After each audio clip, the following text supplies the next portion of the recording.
One. And we're going. Hello and welcome to the Walk Off, everybody. I'm Scott Belford, joined as always by the best co-host in the biz, Adam Mack. It is a Monday morning mailbag on a Tuesday afternoon. Although here's the thing. Yes, this is being released Tuesday afternoon if you are on Patreon. However, Adam and I are playing the Fort McMurray Casino up in northern Alberta tonight. So we are trying to get this in here and at least lay it down. And as you can tell, we're without our microphones and our bells and whistles, but we figured an episode is better than no episode. So this is Absolutely. what we're doing. Adam is in one room just across the floor from me here, and we're doing a Zoom call. So it is what it is. But we do have lots of comments to get to. And so that's exactly what we're going to do. We obviously comb through all of our Twitter DMs, our Insta DMs. You can get a hold of us at Walk Off Podcast on Twitter, the Walk Off Podcast on Instagram. We go through our Discord, which is always open. All you got to do is send us a quick message and we'll send you a link to get in. And then, of course, we comb through our Patreon messages, and we really appreciate everyone who supports the channel that way. Without further ado, we'll get right into this here. All yours, Mr. Mack. All right. First, series of comments regarding Addison Barger. Obviously, we talked to Addison Barger on Long Toss this Sunday. A lot of love for the kid. Yes. Maybe too much love is the general consensus in the comment section. And I understand it. Let's tap the brakes. Let's not get our hopes up. I get it. Small sample size. We got probably a dozen comments, more or less, saying it's been 2 games, guys. Calm down. Small sample size. What do you say to that? I mean, there is some truth to that, obviously, and a prospect is still a prospect until they prove otherwise. I don't know if it was overexcitement and maybe I misread some of the other panelists on Long Toss on Sundays excitement. I felt like it was more the sentiment of we could have a real piece here. When there's still a question mark, but he's looked really good. And Addison Barger hasn't just come out of nowhere, by the way. This isn't just like, I mean, it's 2 games thing. This isn't 2 years of this isn't 2 games of pro ball where we drafted him last year out of college. He's been through the organization. 2018, he started with so Blue he's Jays. coming up, like, this is his 5th season of professional baseball within this Blue Jays organization. And as we mentioned on Long Toss, he has struggled at times. And there's something about a young kid who has to overcome obstacles and find themselves. And that's exactly what Addison Barger has done over the years. And he really... It puts calluses on your hands, Scott. Exactly. Yes. Exactly. That's the metaphor. It puts calluses on your hand. In this case, it is your mental fortitude, if you will. And Addison Barger has some mental fortitude. He's been through the ringer. He came into spring in the best shape he possibly could. And I know, Adam, you mentioned too, he's got some zip to him. He's got some get up and go. You see him burst out of that batter's box when he hit that double. And it's exciting to see a kid hustling like he's hustling. That said, yes, agreed. It's 2 days and let's pump the brakes and no, he's not our full-time third baseman in 2024. We don't know what's going to happen yet, but there is reasons to be optimistic. And if we're being honest, and I know we were talking about this on the drive up, Adam, he could knock some guys off. It's not, we know. That's more like, where listen, my enthusiasm for Addison Barger comes. Is like, is he the heir apparent at third base? I don't want to say that. Like, Matt Chapman, big shoes to fill. The body's not even cold on Matt Chapman yet. Let's calm down there. But the talk was, I think, revolved around the threat that he poses to Kevin Biggio's job.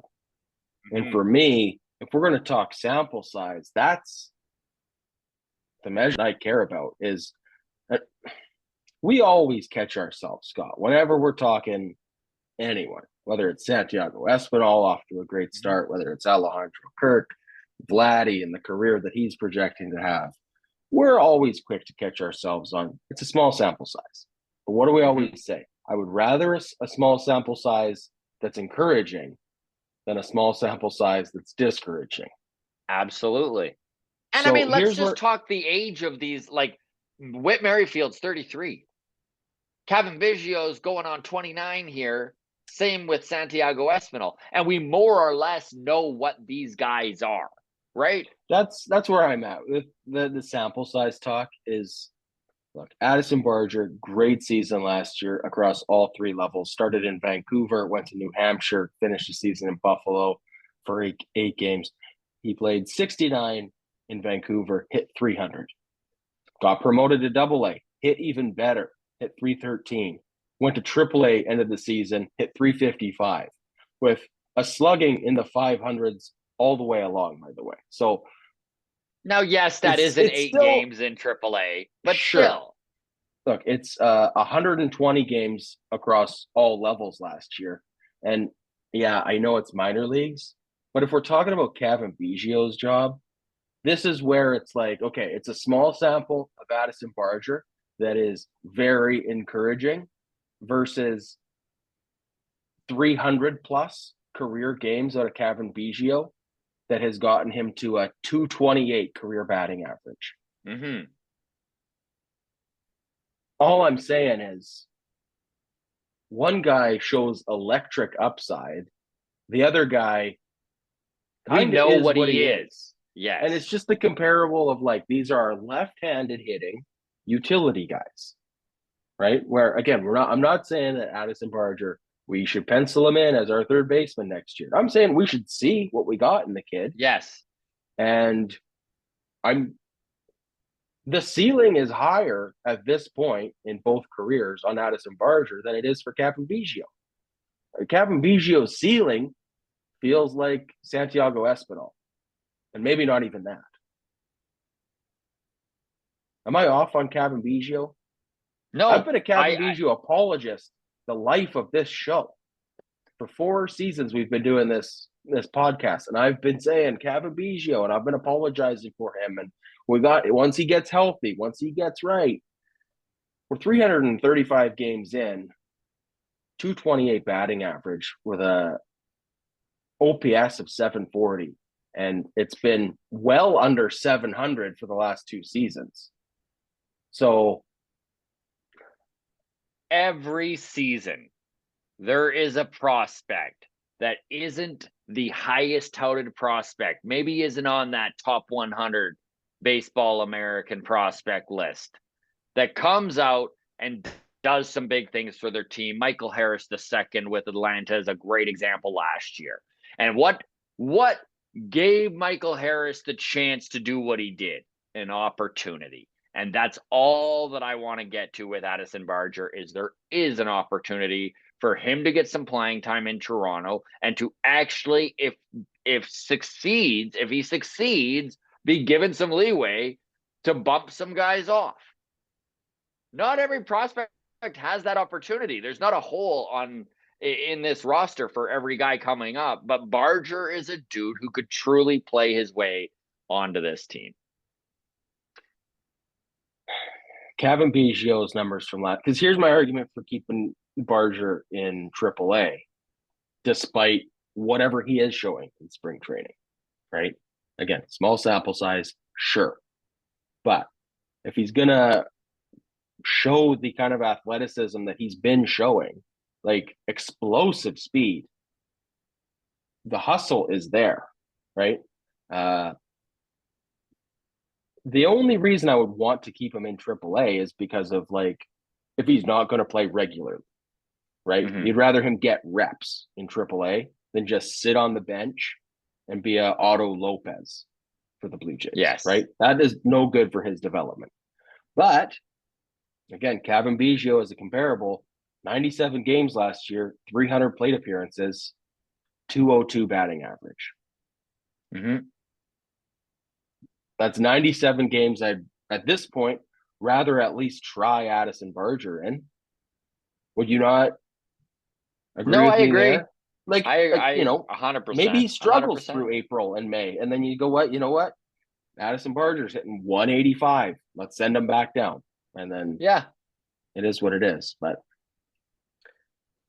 all right, are we talked All ourselves that, out on this all whole that, topic yet? all that to say, yeah, small sample size. We know we are cooled on. Like, you know, I agree. Let's not hype this kid up to the point where we're Nate Pearsoning him. But you know, there's some potential there, and there's an opportunity for him to make this team. There's also that weird side motivation of like Matt Chapman is in his walk year. Yes. So we do have to make a decision on Matt Chapman. Knowing what you have available as a replacement factors into that decision. Absolutely. Period. Right. So if we're looking at, do we have anyone available? Like, if we go into this offseason thinking, oh, yeah, we can let Matt Chapman walk because Cavan Biggio can play third base. Blech, puke on that idea. Yeah. Right. So if that's the option and it's an unknown in Addison Barger or Elvis Martinez or whoever, then yeah, I feel like we should absolutely pay Matt Chapman to keep him around if that's the case, right? Yeah. Give him 180 over 6 years or whatever it's going to cost to keep him around, right? But that's less money for everyone else, all the obvious conversation that goes with that. So if you have a kid who can do it, yes. Like, not even can do it, could do it. You owe it to yourself from like a financial standpoint to be like, let's see if he can. You know, let's see how he handles the hot corner in 20 games this season. You know, let's see what his batting average looks like after 400 plate appearances this year. You know, and then if all of a sudden, no, he falls back down to earth and he looks kind of human again, then you go, all right, well, at least we know. So there's value in that. There's value in that. All right, let's move on from Addison Barger, unless there's anything else you wanted to add. I think we were pretty thorough. All right. Now we're going to pivot and take some comments from our Patreon. First one comes in from Wyatt. Wyatt says, hey, fellas, for Monday's mailbag, I really need you to convince me. Oh, here's a good timing. Really need you to convince me Matt Chapman will not take Josh Donaldson's place and become a Yankee, with Machado no longer being a free agent next season. I can't do that. I wish I could, Wyatt. I wish I could. Honestly, feels like New a perfect fit for the Yankees, doesn't he? For the Mets as well, and both those pockets are pretty darn deep. I mean, both New York teams could really use a third baseman next year.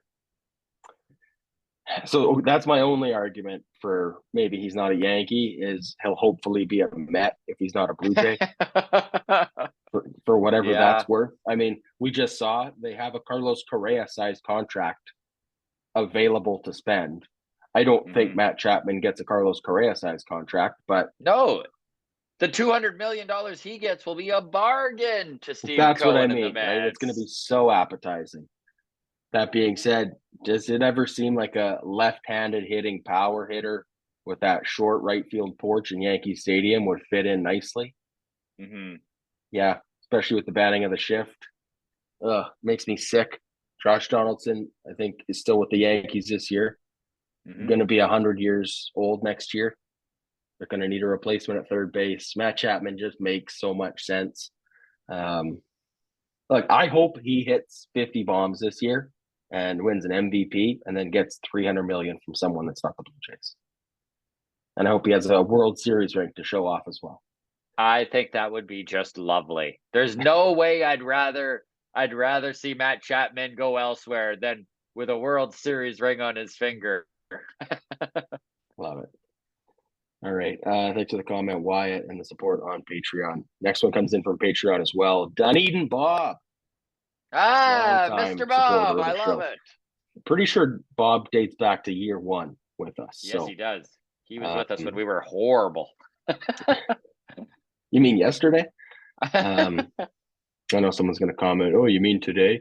Anyways, Dunedin Bob says, are either of you coming to spring training in Dunedin this year? If so, look for the guy in the WestJet center field area with a SpaceX cap drinking excessive amounts of overpriced beer. Well, not going to unfortunately, we're not. But yes, the rest of the walk-off community, go say hello to Bob in the WestJet flight deck there, or what's it called, the patio or whatever in Dunedin. Yeah, something. I guess the flight deck's Rogers Center, right? Yeah, Do they have a mini flight deck? I don't know. they do something like that. Either way, Something WestJet's like getting that. a lot of love here on this for not ever Aren't chipping they in. ever? Right away. All right. Next one as well comes in from Patreon. So JP messaged and said, "Hey guys, love the walk off. New Patreon supporter. Thank you for the support, JP. Truly, we're approaching 50 on the Patreon, and it's just incredible. We got a lot of fun stuff in the works. Trivia night was supposed to be tonight, but obviously we're doing comedy, so conflict of schedule. That's been pushed back a week. Moneyball trivia night next week. A few other plans in the works that we're working on to make that Patreon community the place to be. But we appreciate the support, JP. So let's get to your question. Discord newbie, can you please invite? Okay, I won't read your name, I guess for privacy reasons, maybe to your Discord server. So yes, JP, as soon as I'm off here, I will add you to the Discord server. And then also Scott said, heading to a Jays game this summer, semicolon, great use of the semicolon. Is there a thought of a walk-off get-together at Rogers Center? Thanks. Scott, the floor is yours.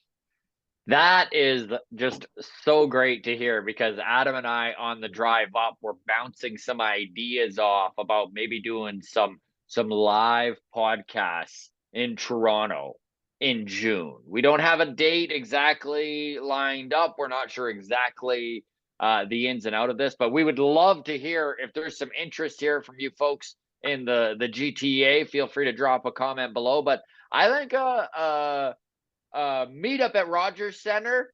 I know Adam even said, it'd be really cool is to do the podcast before the game, and then all of us go down at once. Now, I don't know how insane that is, but that would be just a complete blast.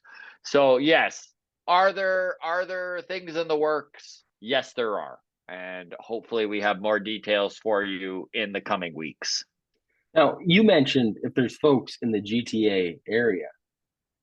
What if there's folks maybe not in Toronto and are just planning on going to a Jays game at some point this year? Let's line our schedules then up, let's folks. line all of our schedules up. All of us massive Jays fans coming from all over. Let's do it. The convenient thing, too, is whether you're on the West Coast or the East Coast, Toronto, conveniently located smack dab in the center of Canada. All right. Thanks for the support, JP, again. And I think that's a fun idea. But yeah, we'll just put that out to the general walk-off community and let us know if that's something you'd be interested in. We can make something like that work out. So, okay. Next one comes in from Twitter. Darian DM'd us and said, got a notification pop up about Ricky. Not even Ricky Tiedemann, Scott. This is just Ricky. Is Ricky on first name basis? Is he share? Within the Blue Jays community of fandom, he is just Ricky at this point. Just Ricky. All right. Ricky making his spring debut. And wow, if he has a good spring and AAA and Kikuchi is struggling, might be Ricky time a little bit early this year. So Ricky pitched today. Depending on when you see this, maybe yesterday. Looked good. I have his numbers here. So pitched against the Tigers. And the line looks like this. 1 inning pitched, zeros across the board, except for that old strikeout column. 2 strikeouts in 3 batters faced. Threw 12 pitches, 9 for strikes. So not too shabby. It's not too shabby. And I know that there is a member of Blue Jays Twitter that has some, I think the best way of putting it is just some really solid baseball takes, and is obviously a baseball mind themselves. It's at Varsho_. Anyways, it's Damon, and he tweeted this out. Okay, it's in quotes here. It says, he's let it be known multiple times over the winter that he's on the Alek Manoah timeline. He plans to be up in Toronto by June. He's openly challenged the front office to start him at AAA right out of the get-go. That's on Ricky Tiedemann from someone I trust, he says. Still, nonetheless, he's a confident kid, and you get that feeling even after the game today. You see the press conference and you see him talk. The kid believes that he's a big leaguer. Well, I'm sure all those people that are saying Addison Barger, comma, it's been 2 games, are the same people that are saying Ricky is a future Hall of Famer. Get this kid up now. Yeah. So, yeah. All right. Yeah. A lot of love for Ricky, I guess. You know what? Hey, I'll tell you what. As someone who comes up with YouTube titles and thumbnails for a living, if it can just be Ricky and I don't have to Google how to spell his last name anymore, that's less work for me. So I'm all for it. Ricky or Ricky my phone T. is finally helping me out. It'll just like come up. I've spelled TEI and then had to stop and go and look it up enough times that my phone's like, here it is, idiot. Fun fact, if you go to Google and you type in Arnold S and then you just like punch the keyboard and any like 100 letters come up, it will suggest, did you mean Arnold Schwarzenegger? Amazing. So, there you go. Ricky, I wish him a healthy season. Whatever else comes of it, I'm sure is good things. If he's healthy, he's going to impress, I'm sure. Okay, a lot of love for Ricky Tiedemann there. 2 more to get to, and then we'll get out of here, Scott. We got to get ready for our big date at the Comedy Club tonight. Yes. So, Built to Thrill, great name, on Twitter messaged and said, "Hey boys, great job on the Hagen Danner interview. Might be my favorite to date. You guys think he makes the team this year?" Haggy D is such a character. I just love the dude. And he is incredibly generous with his time. He's been on the show a couple times. We've already got him lined up to come on once he gets assigned to wherever he's going, most likely AAA. Do we think he makes the team? I'm going to say right now, I don't think he makes the team out of spring training, and for numerous reasons, okay? This is the list. So there's most likely going to be 8 guys in the bullpen. This is the list of dudes who I think are almost guaranteed to be there. Jordan Romano is making this team. Obviously, he's in the bullpen. Eric Swanson's there. Anthony Bass. Jimmy Garcia is there. Tim Meza is a no-doubter. Adam Simber is a no-doubter. Trevor Richards is going to make this team. We'll see what happens from there. But even if he's horrible in spring, I think Trevor Richards makes this team. Mitch White is out of options. There is no way that this front office DFAs Mitch White. He is going to start in the bullpen. Now, there are some caveats here, all right? Number one, Mitch White had a tweak in his arm, and he has been escalated down. De-escalated in his routine, okay? So he's going to need to build back up. Who knows if he starts right out of the gate. Hey, by the way, when you go to the mall, you know those like electronic stairs that move for you, the escalators? Yes. Do you call the downwards ones de-escalators? I most certainly do not. You got to start, my friend. I'm always escalating, but I will start. Let's hop on the de-escalator. I like that. Yeah, let's go grab the de-escalator and head down to the food court. All right, sorry, continue with your. But that list I gave you is the 8 guys I think we're going to see start in the bullpen, barring any bad tacos. Okay. Now, here's the list of dudes who have options. Listen, Zach Pop should probably be in the list of guys I just said. He might get to start in AAA because he does have options and can be yo-yoed up and down. Okay. But these are the other guys who are on the bubble. Hagen Danner, Nate Pearson.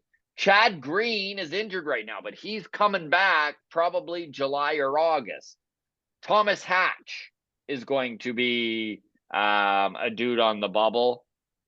Zach Thompson, who is brought in from Pittsburgh for Chavez Young, friend of the show. He's on the bubble there. Trent Thornton and Yosfer Did you Zulueta. mention Eric Swanson in your 8? Yes, I did. Okay. I must have been talking de-escalator over you and I missed it. Yeah, I mean, that is a very likely outcome for the final 26-man roster. Would be an odd move for this front office to give a chance to a guy right out of spring training. Like, there's just, you want to get off to that good start to the season and have your veteran guys that you know and trust, and you want to have as few question marks for John Schneider to consider as possible, right? When you're going to the bullpen, you want to just have, okay, this is my guy for this situation, this is my guy for this situation, and more or less know what he's got in those guys. And to bring up a guy like Hagen Danner or even a Nate Pearson or whatever, and just to have it be an unknown variable of like, well, MLB debut and the pressure of this, and it's more valuable to have that guy available as an injury replacement, right? Or as Kikuchi threw 1 inning, so we really tired out our bullpen today. So now we got to get creative bring somebody and bring up Hagen Danner and whatever, right? So that's got to be. Long story short, do I think Hagen Danner is going to make this team this year? Yes. At some point, I do think Haggy D is going to get the opportunity to pitch for the Toronto Blue Jays out of the bullpen. Is he going to stick? Performance will indicate that. And maybe not even, because we watched Matt Gage not get an opportunity after literally dominating with the Blue Jays when he was given his chance. Of course, he's now all the best to him as he's in. Who picked him up? Either way, I'm going to keep talking and you can do a quick Google here. But Houston Astros, which goes to show you he was good, right? Like, the Astros made room for Matt Gage on their 40-man roster, and the Blue Jays did not. Matt Gage had 13 innings pitched last year, 6 walks, 12 strikeouts, and 2 earned runs. So he had a whip under 1, 0.923, and an ERA of 1.38, and a left-handed pitcher. And was the closer in Buffalo. Makes me think, look, he's 30. That's the strike against him. Just turned 30 this month. I don't know if the Blue Jays just thought we have younger options. Yeah, I think that's probably what it was. We just talked with Addison Barger off the top, right? Like, sometimes you just got a guy and there's a logjam situation or whatever. And it's like, do we want Matt Gage closing AAA games, or would we rather see Hagen Danner get that shot? Yeah. And I think you're right. And I mean, even if you just go over this list of bullpen or Nate names Pearson, or you come up with the names, right? But yeah, that we just talked about, right? Like, that's the thing. Hagen Danner, Yosfer Zulueta, Nate Pearson, and Chad Green are all going to wind up pitching on this team at some point. They're going to be given their opportunity. They all have incredible stuff and big arms, which is exactly what the back end of this bullpen could use. So they're going to be given their opportunities. Right now, the bullpen shapes up nicely, though, and Zach Pop is such a wild card because Zach Pop's stuff is absolutely incredible. But Canadian kid who has options. So again, like, Trevor Richards' rope is getting shorter and shorter.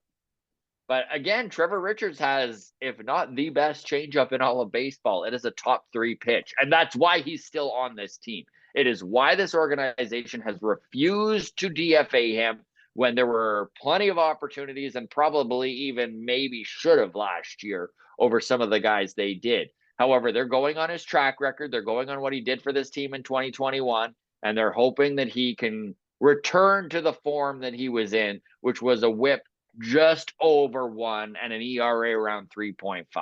Not that ERA matters all that much for I mean, relievers. Trevor Richards, again, 30-year-old guy, 1 year, $1.5 million left on his deal with the Blue Jays. This is a guy who, yeah, if he's struggling, if he's not back to his 2021 form, and we do have good options He's gone. in AAA, he's an I don't want to say an easy DFA candidate, but an obvious choice of, yes, it's either put up or shut up, and we got 4 guys who want your spot. So the competition on this Blue Jays organization is as good as it's ever been. It's great to see. I also wonder. It's exciting, man. It's exciting that there's this kind of depth. It really is. I do wonder if with the Matt Gage situation, if it didn't play out something like a human, like a favor, guy to guy. Look, if you guys aren't going to use me, can you not protect me so that I can maybe have a chance with another organization, right? Like, if you think that I'm your guy, let me show you. But if you're not going to, let me walk and let me prove it somewhere else, right? Like, you do see that sort of stuff happen from time to time, and I wouldn't be surprised if that was a factor in Matt Gage, because we were all kind of surprised by when he left the team. Was like looking at his numbers last year, and the lack of left-handed options within this organization. It just seemed weird. So, he was such a good story too, had never played in the big leagues, got his shot with Toronto, and I reached story only gets you so far, but those numbers were good. Yeah. Like when we used him, he didn't have a single game where he got blown up. He gave up 1 home run in 13 innings. Like, anyways, Matt Gage, a lot of love for Matt Gage. A lot of love for Matt Gage, and all the best to him in Houston, as long as it's not against the Jays. I know I did reach out to him on Twitter and just said, hey, thanks again, man, for all of the generosity with your time, because Matt came on the show several different times, which was very cool, and all the best to him. All right, last comment to get to, and then we're out of here, comes from Original Blunt Smoking.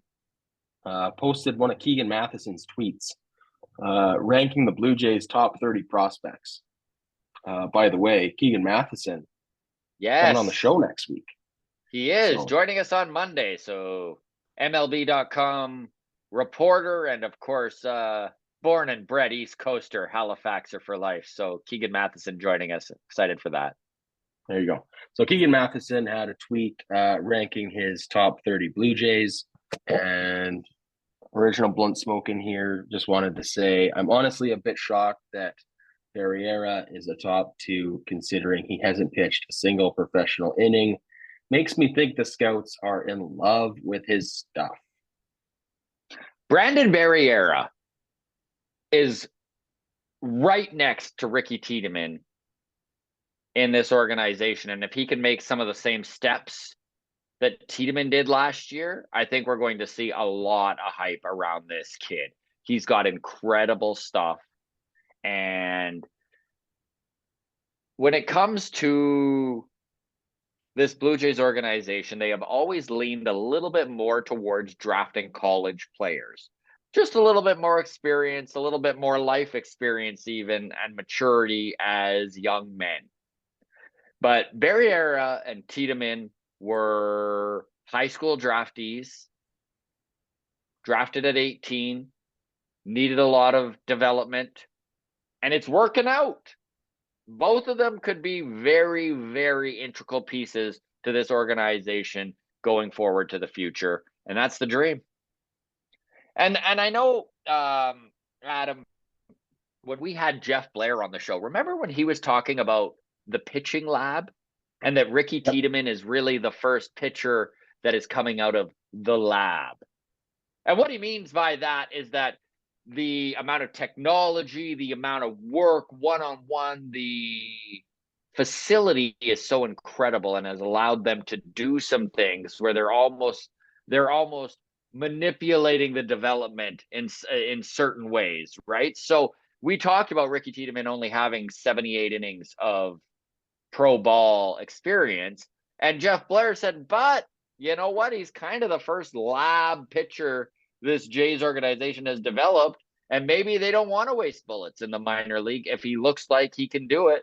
And Barriera is kind of on the same sort of trajectory. So it's really interesting to see these young guys being developed within the confines of this facility. I'm really curious to see how this plays out for both of them. Can I take a pessimist standpoint on prospect rankings?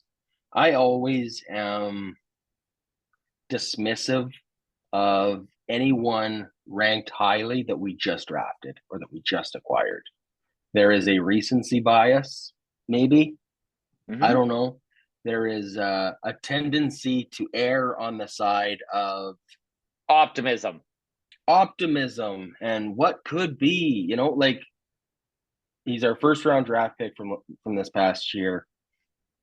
The year before, Gunnar Hoagland was one of our top as well. And it's like these guys that come in haven't shown anything, but it feels like it's just well, if the Jays felt good enough to draft him in the first round, he must be good. And I don't know if there is a deeper dive into it. Like when we look at the list and we're going down here, like Ricky Tiedemann, then Barriera, then Zulueta, then Martinez.